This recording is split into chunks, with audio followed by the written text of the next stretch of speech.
3 years ago, my life changed in ways I never expected. I'm 30 now, living in Crestwood, Ohio, a small town of 15,000 where secrets don't stay buried and family ties can choke you. This is the story of how my sister's rage broke my ribs, how my parents tried to sweep it under the rug, and how one doctor's courage helped me reclaim my voice. It's a long tale, but the ending, worth every word. Growing up in Crestwood felt like being stuck in a fishbowl. Everyone's watching, judging, gossiping. My dad, Frank, built his metal fabrication business from the ground up, starting with a welder in our shed. My mom, Diane, was obsessed with appearances, always worried about what the neighbors would say. My younger sister, Emily, was the golden child, 3 years my junior and spoiled rotten from day one. Me, I was Ethan, the family letdown. Emily's tantrums ruled our childhood. She'd scream in stores until mom caved and bought her whatever she wanted. Meanwhile, I'd beg for a soccer ball and get, "We're not made of money, Ethan." She'd trash my stuff, comic books, model planes I spent hours on, and my parents would replace her losses, telling me to be patient because Emily had strong feelings. Strong feelings. She was a brat who never heard no. As teenagers, Emily's cruelty sharpened. She mocked my looks, my grades, my friends, anything to cut deep. "You're a nobody," she'd sneer. "You're dragging this family down." When I told my parents about her verbal attacks, they brushed it off as sibling squabbles and told me to toughen up. The favoritism was maddening. I worked hard for A's and B's in advanced classes while juggling a part-time job, earning a curt, "That's expected." Emily coasted with C's, and they'd throw parties praising her effort. When I got into state university for engineering with a partial scholarship, they barely acknowledged it. When Emily enrolled in community college for fashion design, they bought her a shiny new SUV. Summers were no better. From 15, I slaved in Dad's shop, sweating in 90-degree heat for $12 an hour, learning the trade and saving for college. Emily, she lounged by the pool, spending Dad's money on clothes. She didn't work a real job until 23. After college, I landed a factory supervisor role at 25, pulling $75,000 a year, great money for Crestwood. I moved back home temporarily to pay off loans, thinking maybe they'd finally see me as successful. Nope. Emily, living rent-free with a part-time boutique job, was still the star. She was dating Ryan, a slick car salesman with a flashy Audi, and Mom thought he was a prince. Dad loved his big talk about investments. The unfairness was suffocating. I paid $800 a month in rent. Emily paid nothing.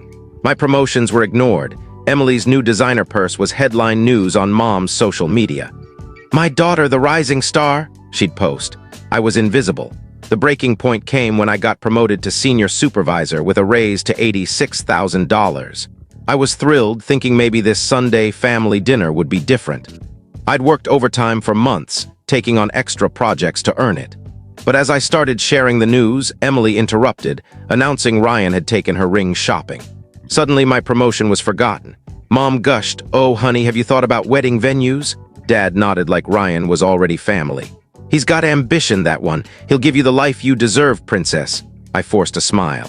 "That's great, Emily. I'm happy for you. Oh, and I got promoted this week, 12% raise."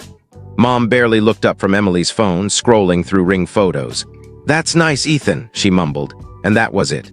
My career milestone was drowned out by 2 hours of wedding talk for a proposal that didn't exist. 3 weeks later, Ryan dumped Emily.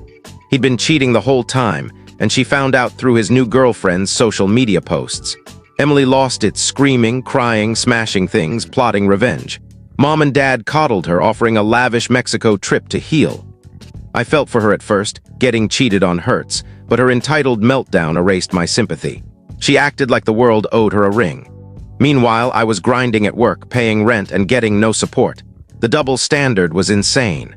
2 weeks post-breakup, Mom planned a healing dinner for Emily, complete with her favorite dishes. Homemade ravioli, garlic knots, caprese salad, and a fancy cheesecake from a local bakery. The dining room looked like a holiday feast, with candles and the good china. I showed up on time, bracing for drama. Emily was quiet at first, picking at her food.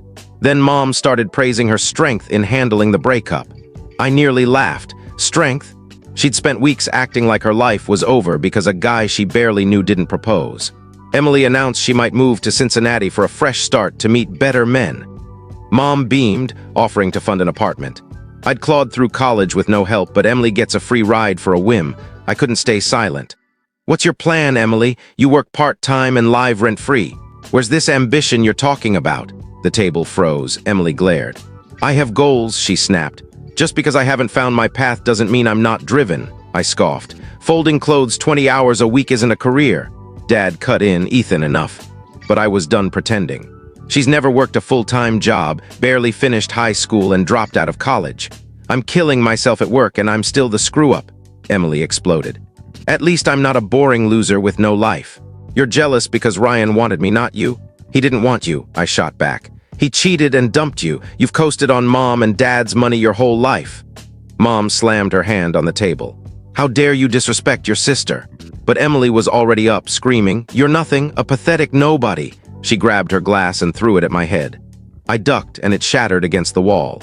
She charged around the table, shoving me hard. You ruin everything. I backed toward the kitchen, warning her to stop. She shoved again, her face twisted with rage. One final push sent me crashing into the kitchen counter's sharp edge. A crack echoed and pain seared through my ribs. I collapsed, gasping, unable to breathe. My doctor, Dr. Harris, saw the bruises days later. She looked me in the eye, calm but firm. You're safe now, Ethan. Then she picked up the phone, reporting the assault. That call changed everything. It forced my family to face the truth. Emily's bright future didn't excuse her violence. Dr. Harris gave me the courage to stop protecting toxic people, even if they were family.